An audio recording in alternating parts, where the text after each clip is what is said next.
Ben daha da uzaktaydım yani. Heyecanlı dönem, kuzuların doğduğu dönem. Evet ya, doğada yaşamak çok güzel. Tabii seviyorsan bu arada, yani sevmeyen insanın ilgisini çekmeyebilir ama Uzun süredir buraya gelmediği bir şey yok. Yani öyle bir şey yaşamadık ama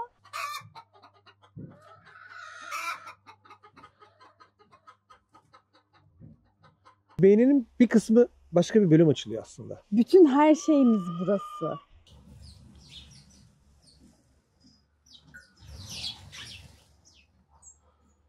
Hayata daha farklı bakmaya başlıyorsun. Şehirden köye göç başladı. Neden? Merhabalar, sizi tanıyabilir miyiz? Merhabalar, ben Mürvet Osmanoğlu. Rezat Bey'in eşiyim. Ben çevre mühendisiyim. Aynı zamanda özel sektörde çalışıyorum aktif bir şekilde. Bir de işte burada çiftlik işleriyle ilgileniyoruz. Beyefendi sizi tanıdık ama bir daha tanıyabilir Evet. miyiz? Merhaba, ben Beyzat Osmanoğlu. Çevre mühendisiyim ben de. Özel sektörde halen de çalışmaktayız. Ama aynı zamanda bir çiftlik, küçük bir çiftliğimiz var. Çiftlikle ilgileniyoruz. Bu hayat ikinize de keyif veriyor mu? Veriyor. Yani bu soru bana geldiğini düşünüyorum. Size geldi evet. Veriyor yani buradaki bu yani yeşile bakmak bile insana huzur veriyor gerçekten.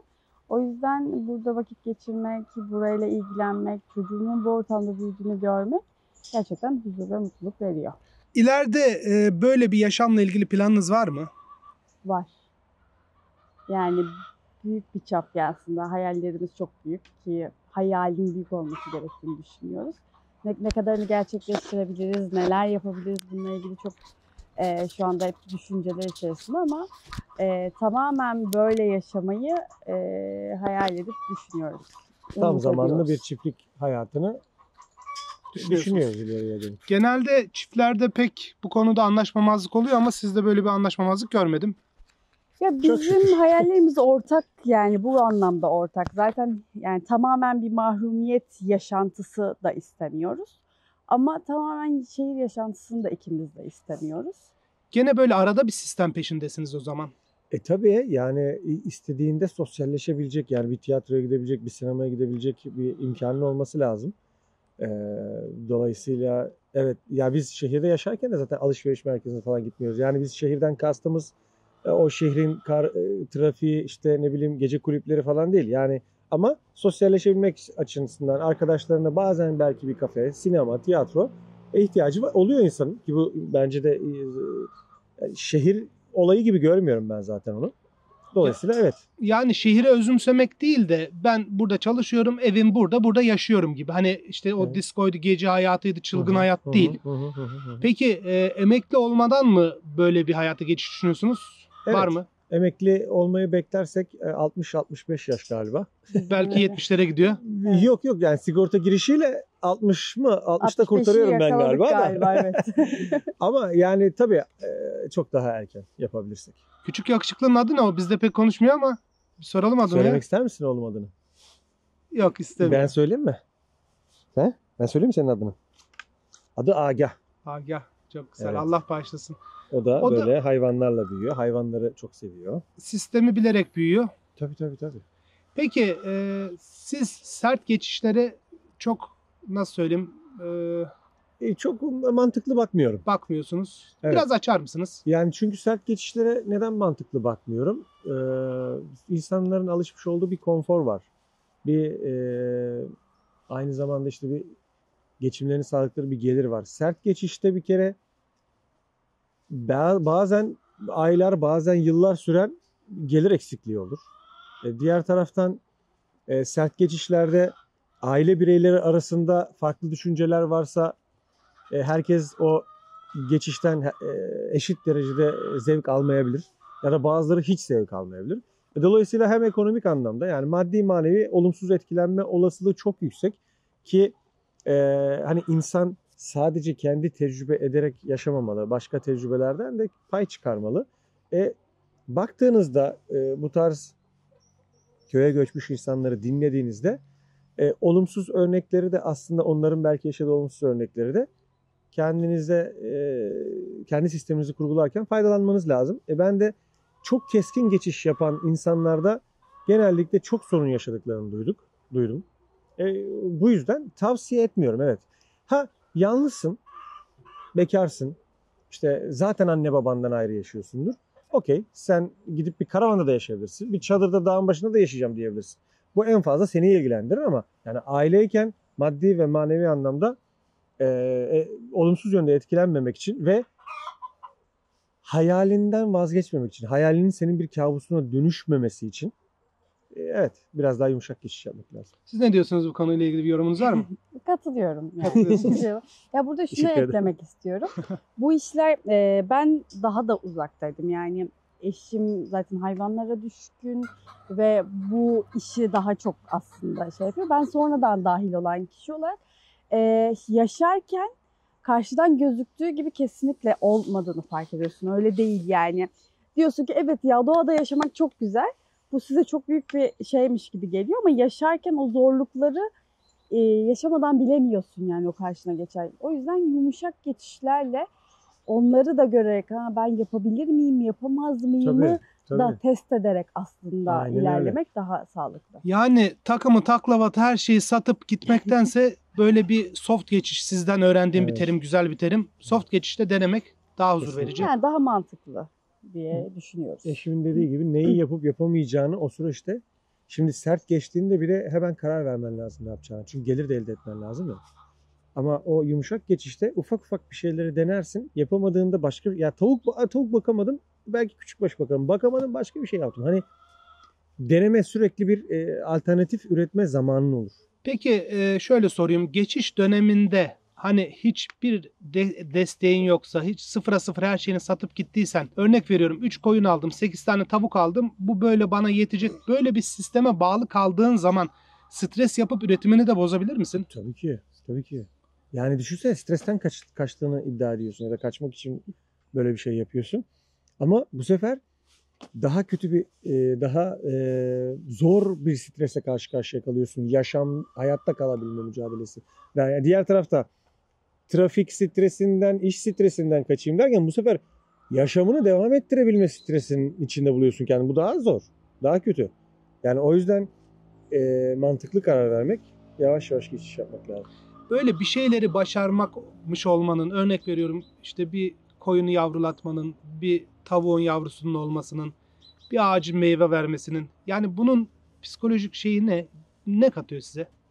Ben hep söylüyorum, yani yaşadığını hissediyorsun. Yani çok kısa bir cümle ama çok anlam barındırıyor içinde. Yani yaşadığımız hem dijital çağ hem böyle mekanik çağın içinde ne olduk? İster istemez biraz robotlaşıyorsun. Ama böylelikle yaşadığını hissediyorsun.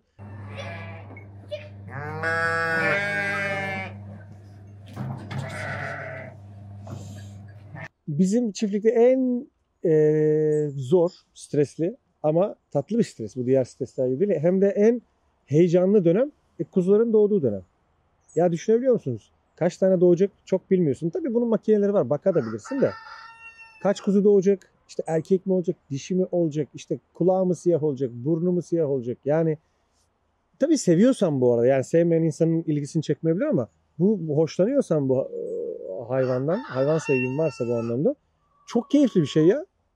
Yani onların o doğumu falan. Ne oluyor, sen beyninin bir kısmı, başka bir bölüm açılıyor aslında. Hayata daha farklı bakmaya başlıyorsun. Düşüncelerin daha manevi açıdan biraz daha aslında seni olgunlaştırıyor, değiştiriyor olumlu yönde. Peki şöyle bir soru sorayım.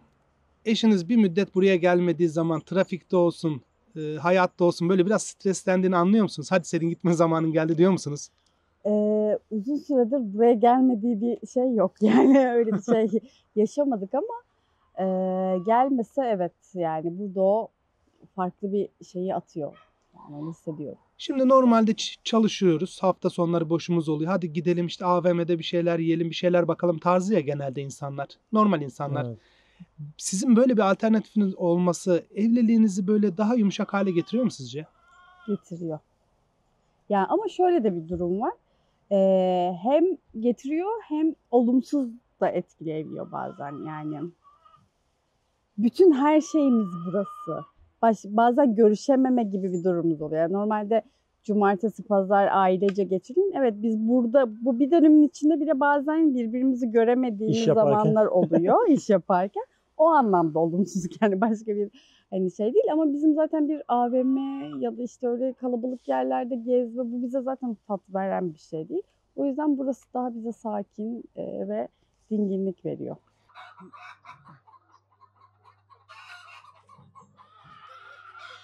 Şimdi izleyenler de görecek. Siz de illaki YouTube'dan bu tarz videolar izliyorsunuz. Sizin kafanızda olan insanlar az ama çoğalmaları lazım. Bunları farkında mısınız? Yani bilmiyorum, herhalde sanki fazla gibi ya. Süreç Artık. çoğaltacak. Süreç çoğaltacak Evet. insanlar. Yani şimdi şöyle hani ne dedik? Şehirden köye göç başladı. Neden? Sürdürülebilir değil. İnsanlar bunu anladıkça ya hiçbir şey sonsuza kadar hep artarak ilerlemiyor. Şehircilik, şehir hayatı artarken şimdi yavaş yavaş köye göç başladı. Yıllar sonra Türkiye'de de Avrupa'da olduğu gibi köyler kalabalıklaşacak ve köyler aslında şu anki durumundan böyle bir farklı bir boyuta geçecek. Yani böyle normal standart hayvancılık veya köy boyutundan daha çok insanların böyle profesyonel köylü olduğu diyeyim ben Sizin size. gibi. Böyle daha böyle hani işini hem severek, yani oraya göçmek isteyen göçmüş olacak, hem severek yapacak, hem yaptığı iş her neyse hayvancılık veya çiftçilik onu daha profesyonel hale getirecek. Ama sonra onun da devamı, bugün Avrupa'ya bakarsanız o da sonra farklı bir boyuta gidiyor. O da ille bir yerde olumsuza dönüyor. Çünkü bu sefer oradaki süreç artıyor. Oradaki insan sayısı artıyor. Yani dünyada sürekli bir döngü var. Sürekli de bir denge var. Şu alanın güzelliğine baksanıza ya. Şu taşların yere dizilimine. Size bir de bir şey söyleyeyim mi? Benim favori alanım artık belli oldu ya. Bu açılışı yaptığım bir alan var. Şöyle göstereyim size. Şuraya baksanıza, yapraklar yere düşmüş. Burada odunlar var. Kış geldiği zaman istediği gibi, şu karşıda ateş kısmı var. Gel buraya, istediğin gibi yak. Bahçede her şey var. Tavuklar, keçiler, köpekler. Sonbahar geldi. Hatta kışa bile geldik neredeyse. Bahçenin güzelliği işte. Burada şeyi de eklemek istiyorum. Bu bazı şeyler yaşla da alakalı. Yani 20'li yaşlarda işte daha gençken bu hayalleri, bu dinginliği zaten insan istemesi çok da mümkün değil. O yüzden bizim o AVM'de ya da işte dışarıda o hareketli yerlerde gördüğümüz yaş genelde 25-30, hani 20'li yaşlardaki insanlar. O leveli geçtikten sonra onlar hani yavaş yavaş ben artık insanların Evet. onlardan sıkıldığını görüyorum. Hani biz azız gibi geliyor ama sanki, ya da ben artık o çevrede olduğum için sanki çoğaldık gibi geliyor. Evet. Bence Çoğalıyor. yani hayal eden çok, icraatı başaran az, öyle Belki. diyelim. Hayal eden Olabilir. çok, ona ben bir şey Olabilir. demiyorum zaten. Evet, evet. Şimdi Güzel Osmanoğlu ailesi. Beni Evet. ağırladınız, güzel hayatınızı misafir ettiniz. Benim aklıma gelenler bunlar. Sizin katmak istediğiniz, eklemek istediğiniz varsa dinlemek istiyorum. Zaten böyle olunca ben çok konuşuyorum. Aklıma gelen hemen her şeyi söyledim herhalde. Yani şu an aklımda bir şey yok. Benim böyle, yani aklımda çok bir şey yok. Yani yine sormak isteyen bir şey olursa yine sizin aracınızla ya da direkt bize sosyal medyadan ulaşıp onların merak ettiği bir şey varsa bu hayatla ilgili yardımcı oluruz. Şimdi videolarımızı izleyenlerin %95'i abone olmadan izliyor. Onlara bir şey söyler misiniz? Evet, lütfen. Abone olsunlar. İzliyorsunuz. Bu içerikler için vakit harcanıyor. Abone olun, Yorum yapın. yorum yapın, beğenin. 1500 kilometre yol geldim. Evet, Yo, ayağınıza sağlık. evet. Çok teşekkür ederim bize zaman ayırdığınız için. Biz teşekkür ederiz. Bizi de Instagram'dan takip etsinler. Bizi de Instagram'dan Ne? takip etsinler. Söyleyin, aşağı yazalım. Çiftlikçi. Evet. Çiftlikse. Çiftlikse. Beni gösteriyor. Ben çiftlikse. Çiftlikse diye bir Instagram hesapları var. Altına da ben yazacağım, not düşeceğim. Takip alırsanız Oradan takip sevinirim. edelim. Görüşürüz. Hoşçakalın. Bay bay.